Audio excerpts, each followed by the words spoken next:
હમણાં મારા ભૂરાના લગ્ન પછી બાપ દીકરો બે બેઠા હતા તો એમાં વેપારીએ કાલે આવતા હતા એટલે ભૂરાએ પૂછ્યું બાપા કોણ આવે એ કે બચા આપણે જે મીઠાઈ લીધી હતી ને તારા લગ્નમાં એ હવે ઉઘરાણી આવે.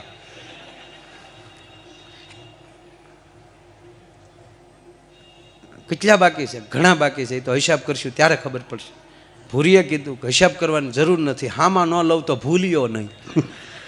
જા બુદ્ધિ તમારે ખાલી હું પૂછું કે આ કોણ છે એટલે તમારે એનો ખાલી પરિચય આપી દેવાનો, બાકી આમ જોવો ભૂલ્યો છે ને છે જ છે. આવીને બેઠા, ચા પાણી પીધા અને ભૂરીએ કીધું બાપુજી આ કોણ મહેમાન છે? એ કે બેટા આપણે ગુલાબ જાંબુ ને બધું નહોતા લાવ્યા? હા એ શેઠ છે. એ શેઠ છે આપણે જેની ગુલાબ જાંબુ રબદીન એ ખાધા ભેગું આખું ઘર બેભાન થઈ ગયું, ઝાડા ઉલટી થયા, હામાવાળા વેવાઈને એને ઝાડા ઉલટી થયા, બધાને હોસ્પિટલ લઈ ગયા અને એનો 1.5 લાખનો ખર્ચો, 60,000નો આપણા ઘરનો ખર્ચો અને બધોય કેચ કરીને જે ઓલા પોલીસવાળાને નામ કહેતા હતા એ છેઠા તો શેઠ ઢીલા પડી ગયા. એવું છે એટલે તો મળી ગયા છે 2 લાખના 10,000માં ઉતલવું થયા. શેઠ કે ભાઈ તમારા ઘરના 60,000 આપી દો તો હાલે તો પતાવી દઉં, તમે દેતા જાઓ નીકળી જાઓ. હું તો 60,000 લીધા. બોલો. એક જણાને બાપુ લગ્ન થયા ને તે લગ્ન પછી 15 દી થયા ને ત્યાં ઓલો ગલેટ ઉખડી ગયો. પરણીને આવેલા ને એનો ગલેટ ઉખડી ગયો, એમ જે વાટા પ્લાસ્ટર કરાવીને આવેલા. એટલે 15 દી પછી મોઢું થઈ ગયું રાખના ઢગલામાં પાણીના સાટા નાખ્યા હોય ને શીતળામાની કૃપા થઈ હોય એવું મોઢું થઈ ગયું. એટલે એનો પતિ ગોથું ખાઈ ગયો કે આ એકચ્યુઅલી જે આપણે 15 દી પહેલા ફેરા એ જ છો તમે? કે યસ. તો આવું કેમ પરિવર્તન થઈ ગયું? કે તમને ખબર નહીં મેં બધું ફેશિયલ ને એવું કરાવેલું. કોની પાસે કરાવેલું? એને બ્યુટી પાર્લરનું નામ આપ્યું કે અમારે બહુ સારું બ્યુટી પાર્લર છે, એ બેન સારું બ્યુટી પાર્લર ચલાવે. એનું એડ્રેસ ને ઓલો ભાઈ એની પાસે પહોંચ્યો બ્યુટી પાર્લરે. તો સરસ મજાનું આઈફોનનું બોક્સ હાથમાં. એ બેનને કીધું કે આ તારીખે આ નામના કોઈ વ્યક્તિ તમારી પાસે આ બધું કામ કરાવેલું? કે હા. બહુ સરસ, હું ખુશ થયો, હું એનો પતિ છું. એટલે હું ખુશ થયો એટલે હું તમને આઈફોન ભેટ દેવા આવ્યો છું. ઓલી બેન કે પહેલી વાર આવી ઘટના ઘટી, કોઈ મને 5,000ના કામમાં 65,000નો ફોન આપે છે. નહીં એ તો મારી ખુશી છે ને બેન, બહુ સરસ. એમ કરીને આઈફોન દઈને વયો ગયો. પેલા માળે એ દુકાન હતી, નીચે એ ભાઈ ઉતર્યો, પણ બેને ઉતાવળથી બોક્સ ખોલ્યું તો અંદર આઈફોન નહોતો, નોકિયા 3315 હતો. એટલે બેન બારીયેલી ડોકાઈને કીધું કે એ ભાઈ આવું ન કરાય. તા કે હું તમને બેન એ જ કહું તમારે આવું ન કરાય. અતિ રૂડી ઓલી બગલા કેરી પાંખજો અને ઓલી કોયલ બોલે ને જગ રીજે આ રૂપથી ગુણવાલા. સાહેબ વાત એટલી જ છે કે આ દેશ છે એ સંસ્કારનો દેશ છે, ગુણનો દેશ છે. આ વડીલો બધાને ખબર છે. હવે આપણે છોકરા ભણે ને આપણે એમ કહીએ તમારા છોકરાને કેટલા ટકા આવ્યા, એમ પેલા ટકા નહોતા, તમારા દીકરાને કેટલા ગુણ મળ્યા. રામકુ બાબુ આપણે જે બધા છે ને એ બધા સડાવ પાસે એટલે કૃપા ગુણવાળા. આ જેટલાય પ્રગતિ કરીને એ કૃપા ગુણવાળા બાબુ. આપણે પાસ નહોતા થતા પણ આપણા શિક્ષક એમ કહેતા કે આને કૃપા ગુણ આપી ગયો ને આગળ વધારો એમ. અને જ્યાં સુધી ગુરુ કૃપા ગુણ ના આપે ત્યાં સુધી પ્રગતિ કોઈ દી ન થાય ભલા માણા. હે એટલે હું ઘણીવાર એમ કહું છું, દરેક ના સંતાનો સાંઈરામ ભણે છે એનું એમ કહું છું કે તમે જે સ્કૂલમાં મૂકો છો એ સ્કૂલમાં તમારો છોકરો કેટલા ટકા લે એ છોડો, તમારો છોકરો કેટલા ગુણ લઈને આવે છે એના ઉપર આધાર રાખો સાહેબ. આ દેશ ગુણનો ભંડાર છે. કવિઓએ દુહા લખ્યા છે કે જનની જણી તો ભગત જણજે કા દાતાર કા સૂર નહીતર રેજે વાંજણી તારું મત ગુમાવીશ નૂર. પણ આ દેશની જનતા બિલકુલ ફરજ નથી ચૂકી. આવા સંતો આપ્યા છે, આવા દાતારો આપ્યા છે.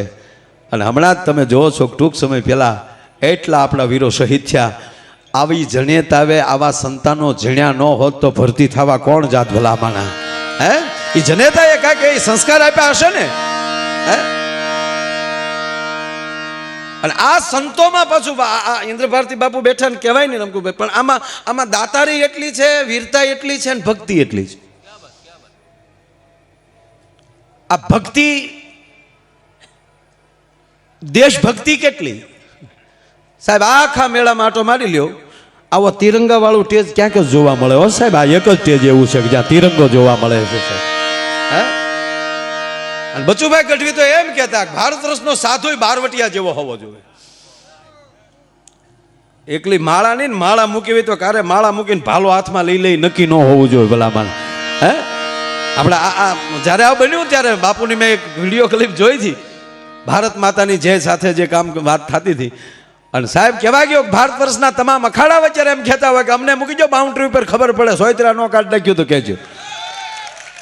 પણ અમુક તો એમ કહેતા હતા દેલો બંધ લાગજો, કદાચ કોઈ આ બાજુ. હવે ઘર ભેગું ચાને ભાઈ. હે એજી પેટમાં પોઢી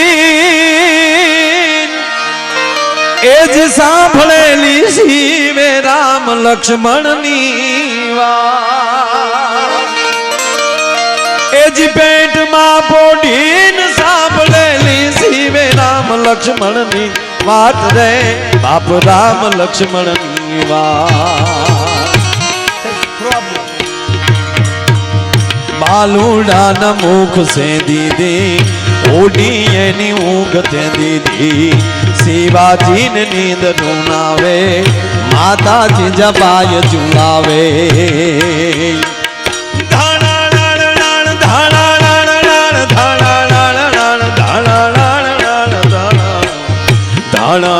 ડુંગરા ડોલે શિવાજીને નીંદ રૂનાવે, શિવાજીને નીંદ રૂનાવે.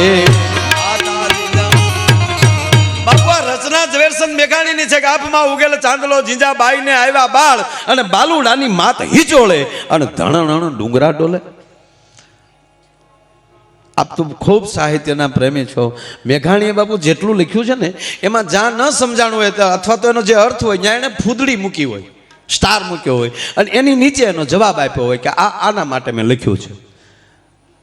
પણ આફમાં ઉગેલ ચાંદલો જીંજાબાઈને આવ્યા બાળ, બાલુડાની માત હિંચોળે અને ધણ ડુંગરા ડોલે. એની ફૂદડી કરતા ભૂલી ગયા છે. પણ મને સપનામાં આવીને કીધું ભાઈ થોડીક સોખવટ કરતો આવશે. જેદી આવી તેદી હા ડુંગરા ધ્રુજ્યા નથી બાપુ. અને શિવાજીનો જન્મ થાય અને ડુંગરામાં ધણેણાટી છૂટે, ધણણાટી બોલે અને પાછા ડોલે. ડોલવું અને ધ્રુજવું, અરે દુનિયા ડોલી ગઈ અને દુનિયા ધ્રુજી ગઈ. આ બેમાં ફરક છે. જ્યાં ભય હોય ત્યાં થોડીક ધ્રુજારી હોય. અને જો કે ભક્તિ તે કાં ભયથી થાય અને કાં ભાવથી થાય. કાં માણસમાં ભય આવી જાય તોય ભક્તિ બાપુ બસ જો બાપુ બરાબર. પણ એક બાપુ આજ મને બહુ આનંદ આવ્યો. આ બે વસ્તુમાં ફરક છે થોડો.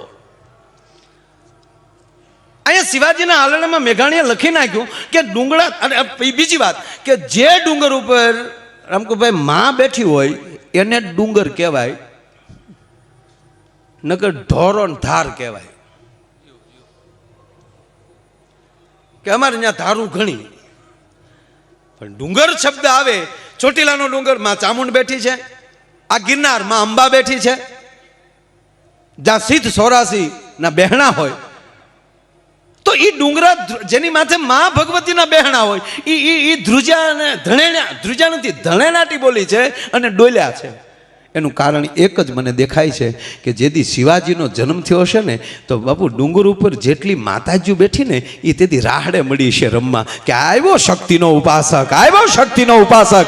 અને એના પગની ઠેહની ધણેનાટી, ઝાંઝરની ધણેનાટીથી ડુંગરામાં ધણેનાટી છૂટી છે અને માના રાજીપાથી ડુંગરા ડોલ્યા છે. ભાઈ ભાઈ ભાઈ ભાઈ ભાઈ આવ્યો શિવો.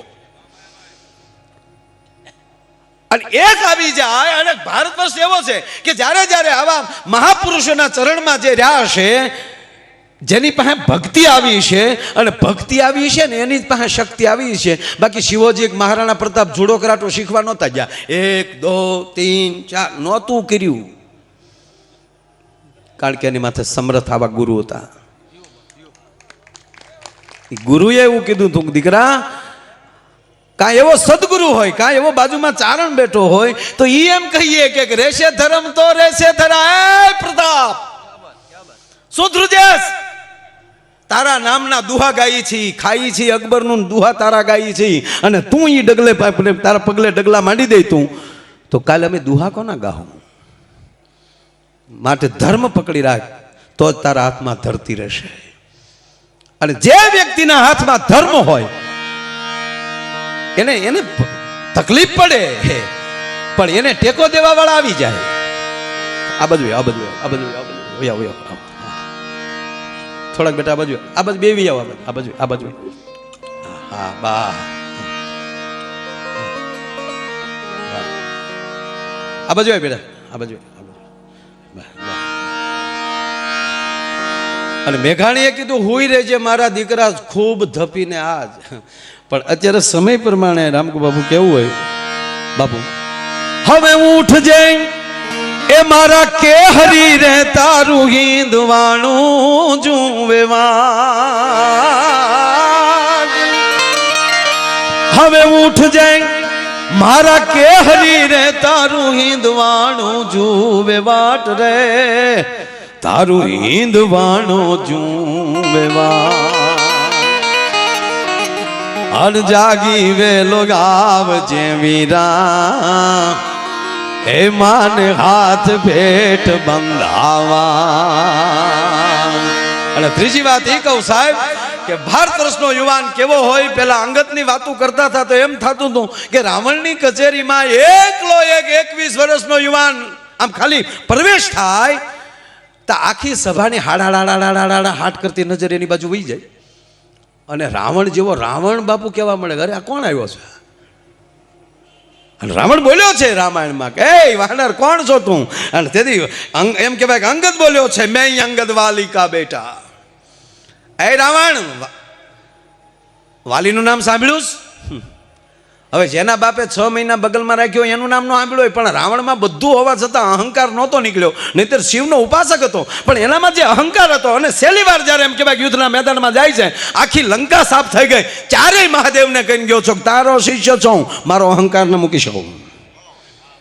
હું છું, તું છો, રામ રામ છે, પણ મારે જે પ્રોગ્રામ કરવો હતો એ બધો થઈ ગયો મહાદેવ. પણ આજ વાલી પ્રવેશ કરે અને વાલીને પૂછે તો રાવણ કહે છે કે હા હા હા એક વાનર હતો એવો જોરદાર. એટલે અંગદ દાંત કાઢે છે કે રહેવજન મહારાજ જે હોય કહી ગયો. અરે ભાઈ વાલી શું કરે તાર બાપા? આવું બોલાઈ ગયું રાવણથી, બકાઈ ગયું. ત્યારે એક એના માણસે અંગત માણસે જેને કાનમાં કીધું, હવે ક્યાં કાનમાં કીધું એ મને ન કહેતા, એને કાને વી હતા. જેમ જાજા કાન હોય એ સારું, પણ જાજા મુખ હોય એ ન સારું. જાજી આંખ હોય એ ન સારું. દ્રષ્ટિ તો એક જ હોવી જોઈએ. દ્રષ્ટિમાં ભેદ થાય તોય ગોટો વળી જાય. કાન સારા. મહારાજ અમરીશને ભગવાન પ્રસન્ન ધ્યાન કીધું માગ તાક મને 1000 કાન દે, જેથી કરીને તારા ગુણગાન સાંભળ્યા કરું. કારણ કે પહેલી ભક્તિ શ્રવણ છે. રાવણને કાનમાં કીધું મહારાજ માફ કરજો, તમે જેની વાત કરો છો એને મારીને તો રામ અહીંયા આવ્યા છે. હવે ખરેખર રાવણને પાછું ફરવાનો મોટામાં મોટો બાપુ પોઈન્ટ હતો કે જેણે મને 6 મહિના બગલમાં રાખ્યો હોય એને જો રામ મારી શકતા હોય તો ખરેખર મારે આને સામે યુદ્ધ ન કરાય અને આની સામે જીદ ન કરાય. પણ રાવણી વૃત્તિ હતી ને એટલે એનો વિચાર શું આવ્યો કે જેનાથી ડરતો હતો એનો તો રામે મારી નાખ્યો, હવે મારે બીવાનું કોની થયું? પણ એણે એ ન વિચાર કર્યો કે જેણે માર્યો એ જ મારી સામો આવે છે. બસ મગજમાં એટલું લઈ લીધું કે જે વાલીથી હું ડરતો હતો એને તો એણે મારી નાખ્યો છે. અને અતિ ક્રોધમાં રાવણ આવીને બેફામ બોલે છે અંગદ સામે કે હે અંગદ, જેણે તારા બાપને મારી નાખ્યો એની ભેગો ભળી ગયો તું? તે તારી જનેતાની કૂખ લજવી છે. ખૂબ બોલ્યો છે. માટે કહું છું અંગદ, તું મારી ભેગો આવી જા અને આપણે બે એક થઈને તારા બાપનું વેર વાળીએ. ત્યારે અંગદ બોલ્યો છે મહારાજ, મારા બાપુજી મહાન હતા, પણ લખણ તમારા જેવા હતા એટલે પ્રભુએ માર્યા છે. માટે હું તમને વિનંતી કરવા આવ્યો છું કે મરતા મરતા મારો બાપ જો રામના હાથમાં બાવડું હોપતો હોય એટલે ભગવાન રામે મને મોકલ્યો છે કે તારા બાપુજીનો મિત્ર હતા, તમારા ઘણા સમયથી તમારા ખોરડા હારે સંબંધ છે. નહીં તો પીઠ જાંબુવાનને ઘણા હતા, સમાધાનમાં તો પીઠને મોકલવા જોઈએ ને. પણ ક્યારેક રામકુ બાપુ મને એવું લાગે કે રામે અખતરોય કર્યો છે કે તારા ભાઈ ને મેં મારા પક્ષમાં લઈ લીધો છે વિભીક્ષણને, પણ મેં જેના બાપને માર્યો એ છોકરાને તારી પાસે મોકલું છું, તારામાં સત્ય હોય તો જ તારા પક્ષમાં આવી શકે, ને તારામાં તેવડ હોય તો લઈ લે તારા પક્ષમાં. આવી ચેલેન્જે કરી હોય. અને રાવણે આવી બધી યુક્તિ કરી, અતિશય કીધું. ત્યારે કીધું કે હે વાનર સાંભળ, તમે જે વાનરની ફોજ લઈને આવ્યા છો એ તો મારા લંકાના વાસીઓનો ખોરાક છો. જાંબુવાન મહાન છે પણ એને બુઢાપો આવ્યો છે, લડી શકે એવી પરિસ્થિતિમાં છે નહીં. રામના બાણની તાકાતની મને ખબર છે, પણ એની શક્તિનું હરણ મેં કર્યું છે, એટલે લડી શકે એવી પરિસ્થિતિમાં એ પણ નથી. લખન મહારાજ જે છે તે પણ ભાઈનું રુદન સાંભળીને એ માનસિક ભાંગી છૂટેલા છે, એ ક્યાંય લડી શકે એવા છે નહીં. હવે બાકી રહ્યું તમે વજ્યા વાહે વાંદરા, એ તો નદીના કાંઠાના ઝાડવા જેવા છો. જેમ નદીમાં ઘોડાપુર આવે હાટ કરતા એમ કે કાંઠાના ઝાડવા ડફો ડફ થતા એમ કે હડાળાળ કરતા સાગર ભેગા થઈ જાય, એમ રાવણ રૂપી નદીમાં જેથી ક્રોધ રૂપી પૂર આવશે ત્યારે તમે બધા તણાઈ જવાના છો. એટલું કહીને રાવણ અટકી જાય ને તોય ઘણું સારું, પણ રાવણ થોડુંક આગળ એટલું બોલ્યા કે અંગદ મને એક વાંદરામાં થોડીક તાકાત દેખાણી. કેનું કહો છો મહારાજ? થોડાક દિવસ પહેલા આવીને જે મારી ગામ આખું લંકા હળગાવી ગયો એમાં મને થોડુંક જોમ દેખાણું. મરક મરક મરક વાંગદ હસે છે. સાબાશ રાવણ, તારા 10 મુખ છે, એમાંથી 4 મુખ એવા ગુણવાન છે, 4 મુખમાંથી વેદોની વાણી નીકળતી હોય છે. અને અત્યારે તું જે હનુમાનજીના વખાણ કર્યા એ ઓલા 4 વેદ બોલે છે ને એ માયલું મુખ બોલ્યું છે, એટલે જે મુખમાંથી વેદ નીકળ્યા હોય એ જ મુખમાંથી વખાણ નીકળે, એ બધાયની આગળ વધ્યો જાય. એટલે અમે હવે ભરોસો છે કે રામ અમારા હનુમાન છે એ બધા આગળ થઈ ગયા. પણ વાત રહી મહારાજ તાકાત નહીં, બળ નહીં, તો સાંભળી લે મહારાજ, તારી ભૂલ એ થાય છે કે એ મારા કાકાની ડેલીએ બેહવા વાળો છે.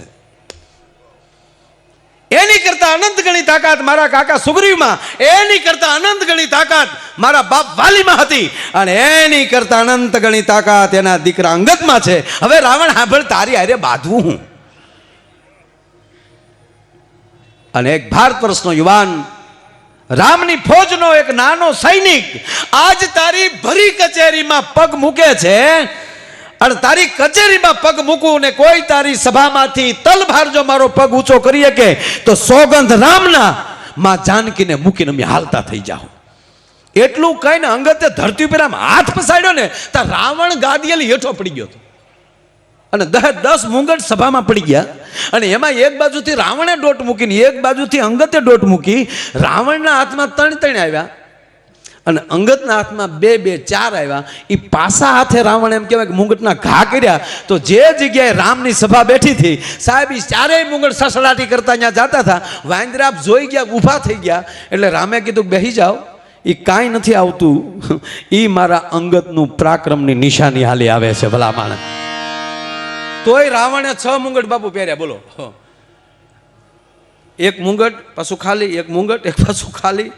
સત્તાના ભૂખ્યા હોય ને એ ગમે એમ કરીને સીટું લેવા દોડતા હોય, ભલે ભૂંડા લાગી એમ. હા, પણ બાપુ વાત એટલી છે કે એક પણ માણસથી એમ કહેવાય પગ તલભાર ઊંચો નહોતો થયો. બારો આવ્યો રાવણની સભામાંથી અંગદ, અને પત્રકારોએ પ્રશ્ન કર્યો. એ વખતના જે કોઈ હોય તે અંગદને પૂછવામાં આવ્યું છે કે હે અંગદ, તારો પગ કોઈ આખી સભામાં ઊંચો ન કરીએ કેવું, તો તું રાવણને મારી ન શકે? અને ત્યારે અંગદ બોલ્યો, ભારત વર્ષનો યુવાન બોલ્યો છે સાહેબ, કે એક પાટું ભેગો રાવણને મારી નાખું. હું 6 મહિનાનો હતો તેથી આ રાવણને ઘૂઘરો કરીને મારા બાપે ઘોડીએ બાંધ્યો હતો. અને તેથી 6 મહિનાનો હતો ને તેથી હું તો થપાટું મારતો હતો. અને આજે 21 વર્ષનો થઈ ગયો છું, એક પાટું ભેગો મારી નાખું. તાક તો તે માર્યો કેમ નહીં? કે માર્યો એ માટે નહીં કે જેને મારવા માટે મારા બાપે ઠેઠ અયોધ્યામાં ધક્કો ખાધો ને, એ મારા રામના માધ્યમ વધારવા માટે મેં એના ભાગરૂપી રહેવા દીધો છે. એટલે બાપુ, અભિનંદનને મેં જ્યારે જોયો કેમેરામાં પાકિસ્તાનની ભૂમિમાં, અને એવી જ રીતે બાંધેલા અને આંખે પાટા હતા અને ઓલા લોકો પ્રશ્ન પૂછતા હતા, પણ એક પણ કડકસલી પીડ્યા વગર ફાટ ફાટ ફાટ જવાબ આપતો હતો. ત્યારે મને એમ લાગ્યું હતું કે અંગદ જો રાવણની સભામાં અડગ હોય તો ભારત વર્ષના યુવાનોમાં હજી અંગદ દેખાય છે. ભલા માણા જો અંદરનો ભરોસો હોય. અને એ વાત કદાચ એને પાડોશી દેશે સાંભળી છે કે જે એકને પકડો તોય આનું પૂછડું હળગાવાય નહીં, નહીં તો આખું ગામ બાળીને જાહે. અને અંગત જેવો હોય તો એને છૂટો કરી દેવાય, નકર પગ પસારશે તો આખા દેશને આબરૂ જાહે. બીજે જ દી નિર્ણય કરી લીધો કે નહીં નહીં અમારે હોપી જ દેવાનું છે, આનું કઈ કરવાનું છે જ નહીં.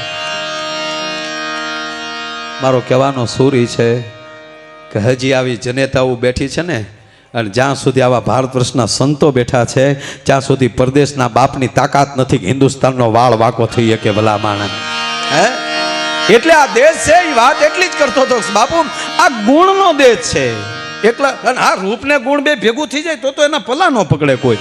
હું એમ નથી કહેતો કે રૂપાળું ના રહેવાનું જ, પણ ગુણની સાથે. આ ગુજરાત જ બાપુ એવું છે કે રૂપ ને ગુણ બે મળ્યા. રૂપ દેવાનું ભગવાને સાંઈરામ કાશ્મીર માલી ચાલુ કર્યું. ત્યાં રૂપાળા ખરા પણ ગુણવાન નહીં, એટલે જ આ બહાબહી બોલતી છે. નકર 70 વર્ષ આઝાદી છે, હવે તો આપણું થઈ જવું જોવે ને. પણ ગુણ વગરની પ્રજા છે એટલે ને રૂપ. હા કાશ્મીર બાજુ બાપુ કેવા માણસો, રૂપ ભલે નાય નહીં પણ ધોળા બહુ. એ રૂપ દેતા દેતા દેતા દેતા દેતા દેતા દેતા દેતા દેતા દેતા દેતા દેતા દક્ષિણમાં પહોંચ્યા તા રૂપનો ખટારો ખાલી. અయ్యో રામા સ્વામી. કલર જાય તો પૈસા પાછા. અને પછી પાછું બાપુ દક્ષિણના માણસો ભક્તિવાન બહુ, એનું સંસ્કૃત શુદ્ધ. ઝૂંપડામાં રહેતો હોય કે મહેલમાં રહેતો હોય, સવારમાં સ્વામીજી આ એ આરતી પૂજા કર્યા વગર બહાર ન નીકળાય. ભગવાનની નજીક બહુ, એટલે એણે ભગવાનને ઠપકો દીધો કે અయ్యో રામા સ્વામી, हमने तुम्हारा भजन किया, तुमने हमको काला किया. ભગવાન કે મારો ગોટાળો છો છે બાપા, ખટારો જ ખાલી થઈ ગયો પછી અમે શું કરીએ એમ.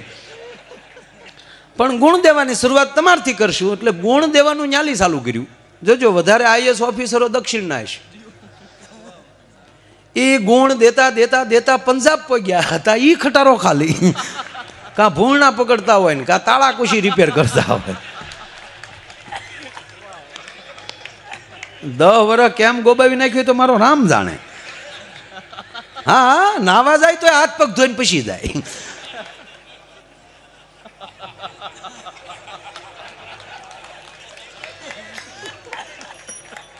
હા અને બાપુ અમુક ભારતમાં સમજાતું જ નથી. હા જો આ રૂપને પણ વચ્ચે કહી દઉં કે એમાં ગુજરાત એટલું ભાગશાળી છે. રૂપ દેતા દેતા નીકળ્યા તોય વચ્ચે આવ્યા, અને ગુણ દેતા દેતા નીકળ્યા તોય વચ્ચે આવ્યા. રૂપ અને ગુણ બે મળ્યા હોય તોય ગરવી ગુજરાતને મળ્યા છે. ભલામાં ગુજરાત ગુજરાત છે. હા બુદ્ધિ એટલી છે ને પ્રેમે એટલો છે. પ્રેમ કરવો એને પ્રેમે કરી લે એવા સાહેબ માથું આપી દે, અને બુદ્ધિથી ગાળીઓ નાખો તો નાખી દે. હમણાં અમારા ભૂરાના લગ્ન પછી બાપ દીકરો બે બેઠા હતા, એમાં વેપારીએ કાલ્યા આવતા હતા. એટલે ભૂરાએ પૂછ્યું બાપા કોણ આવે? એ કે બચા આપણે જે મીઠાઈ લીધી હતી ને તારા લગ્નમાં એ હવે ઉઘરાણી આવે.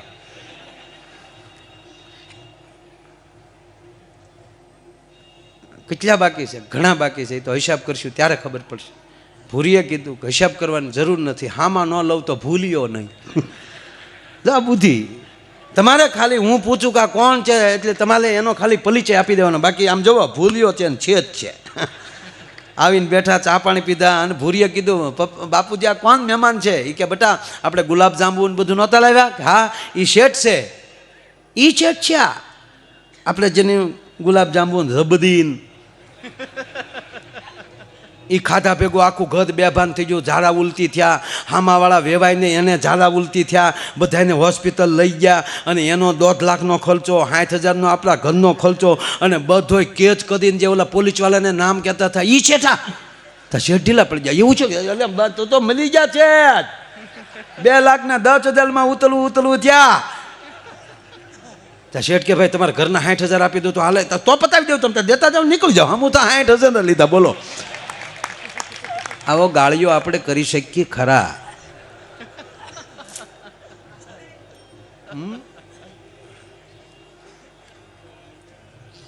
પણ વાત એટલી છે સાહેબ, ગુજરાતમાં ગુણ એટલા છે, અને ગુજરાતના યુવાનોને, ભારત વર્ષના યુવાનોને એટલું કહું કે આપણામાં પ્રેમ દેશદાજ તો છે જ, પણ હજી કાળજામાં દેશદાજ ધરબવી પડશે. અને કાંઈ કંઈ થાય તો ગુજરાત પહેલું આવશે, એટલે આપણે એલર્ટ રહેવું પડશે. કર્ણાટકને એને બહુ મોડું થાય, સામનો આપણે કરવાનો છે. સરહદ ઉપર બેઠા બીજા કોઈ નથી, આપણા ભાઈઓ છે. અને પગે લાગીને કહું કે આવું થાય, 45 જણા વ્યા જાય, ત્યારે તો પગે લાગીને કહું હવે તો જ્ઞાતિવાદ મૂકો. હે, શરમ આવવી જોવે. હવે જ્ઞાતિના વાડા કાઢી નાખો. હું ભારતીય છું, હું ગુજરાતી છું, હું ભારત વર્ષના સંતોને માનનારો છું, મા ભારતીને માનનારો છું. હવે આ જે લખ્યા છે આની જ્ઞાતિઓ જુઓ, એ હોની જ્ઞાતિ હાટું મેળ્યા છે, ભારત વર્ષ માટે મેળ્યા છે, ભારત ભૂમિ માટે મેળ્યા છે, મારા તમારા માટે મેળ્યા છે. અને સાચી શ્રદ્ધાંજલિ ત્યારે જ દઈ શકશો જ્યારે હું તમે 18 વરણ એક થઈ અને એમ કહેવાય કે ભારત મા માટે, એમ કહેવાય કે મરવા માટે તૈયાર થશું ને, ત્યારે એને શ્રદ્ધાંજલિ દેવાશે.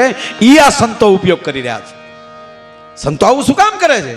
અહીંયા કોઈ કેવું, કોઈ દી કીધું છે કે તું કેવો છો ને પછી જમવા બેસે? નહીં સાહેબ, એક પંગતે 18 વરણ જમે છે. આ દેશ જ છે. આ 45 ગયા છે, એ રાષ્ટ્રને સંદેશો દેતા ગયા છે કે હું દરેક 18 વરણ માટે મર્યો છું. એ ક્યાં આવે? જ્યાં ગુણ હોય ને ત્યાં સાહેબ આ બધી વેદના આવે. હે, એટલે કવિએ લખ્યું, સાંભળ સયાર આજ રસિક દિલની વાત જો, અને આજ અમે અચરજ દીઠ્યા રૂપથી ગુણવાલા. અને જો રૂપ જ વાલા હોત ને તો આજ આ લાખો માણસો આ નાગા બાવાના દર્શન કરવા ન આવત. તો એમ કે પિતાંબરને વાઘા ક્યાં પહેર્યા છે, ત્યાં જાય ભલા માણા. આવો બેટા, આ તો ગુણનો ભંડાર છે ને. આ સંતો ભસ્મ લગાવીને બેઠા હોય, ભગવો એક જ ડ્રેસ છે, ભાઈ શું કામ એના પગમાં પડી છે આપણે? કારણ કે જ્યાં ગુણની માંગણી છે. અને એવો જ્યારે આ ગુણનો મેળો છે, રૂપ અને ગુણનો મેળો છે, ભજન અને ભોજનનો મેળો છે, ભાવ અને ભક્તિનો મેળો છે, અને કહેવાય ગયો મહાદેવના પ્રાગટ્ય દિનનો મેળો છે. ભગવાન મહાદેવ આજ શિવરાત્રિને દિવસે પ્રગટ્યો થયો. દેવો નહીં દૂત રૂપાળા કાયમ હારે રહે, પણ ઓલો ભેળાય રાખે ભૂત, ઓલો કૈલાસ વાળો કાગડા, ઓલો ભેળાય રાખે ભૂત, કૈલાસ વાળો કાગડા. એ મહાદેવને વંદન કરી અને ઇન્દ્ર ભારતી બાપુના સાનિધ્યમાં એટલું મને બોલવાનો અવસર મળ્યો. મારી જાતને ધન્ય અનુભવું છું, કારણ કે આજે અહીંયા એટલા બધા કલાકારો આવ્યા છે. સાંઈરામભાઈ બેઠા છે, બિરજુભાઈ બેઠા છે, અમારા શૈલેષ બાપુ બેઠા છે. અને શૈલેષ બાપુ તો બાપુ આ 12 પટોળી, હે, જેના પિતા બટુક મહારાજ, બેટો બાપ તણે સિલે ચાલે ના થતો જનની કાવ જણે વહમું લાગે વેરલા. એણે ભજનને જેણે જીવતું રાખ્યું છે અને બાપુ પ્રત્યે સંપૂર્ણ શરણાગતિ જેમને છે, એવા દરેક કલાકારો. કારણ કે યોગેશપુરી બાપુએ અને ભાઈએ અમારે 2 ગણપતિ વંદના કરીને સારા ભજનો સંભળાવ્યા. અને હજી દરેક કલાકારો આમાં બાપુ એવું થાય છે કે ઓડિયો ઓલે પણ ભજન સાંભળી કે ઓલો કેમ કે હાલ તો ન્યા જાય હાલ. આમ જેમ ગોળીમાં સાય ફરતી હોય ને એમ આખો મેળો ફરે છે. એટલે અહીંયા છે ને ઝાઝુય ન બોલાય અને મોળુય ન બોલાય. રામકુ બાપુ શું થાય ખબર? અમુક બેઠા બેઠા આપણે ભજન સાંભળવાનું ઓલે મારો દીકરો મૂકતો ન કાઢો. હા તો એ હોય ને, એટલે મેં શરૂ કર્યું એ પહેલાં ચોખવટ કરી લીધી કે આને ભેગું કરશો તો ભજન થાય, અને ભજનને નોખું કરો તો સાહિત્ય થાય. બધું એનું છે, સમજ્યા કે નહીં ભાઈ? એટલે હવે આગળનો દોર હું પાછો ક્યાં ગયા? જગદીશભાઈ ક્યાં આવી? જગદીશભાઈ આવી જા. અને એકચ્યુઅલી તને જે બાપુએ કાનમાં કીધું હોય એ તારા મોઢામાં લઈ બહાર કાઢ. હવે આ બેનો બેઠા એટલે કહું, બેનોમાં ને ભાઈઓમાં બેનો કંઈ ઝાઝો ફેર નથી. ભાઈઓ શું કરે, આ કાને સાંભળે, આ કાને કાઢી નાખે, આ કાને સાંભળે, આ કાને કાઢી નાખે. બેનો બે કાને સાંભળે પછી મોઢામાં લઈ કાઢે. એટલે આગળનો દોર જગદીશભાઈને તાળીના ગળાટ વધાવો. ભાઈ શ્રી જગદીશભાઈ એકવાર જે બોલશું પાછી. ભારત માતા કી, ભારત માતા કી, ભારત માતા કી. આભાર અસ્તુ. જય ગિરનારી.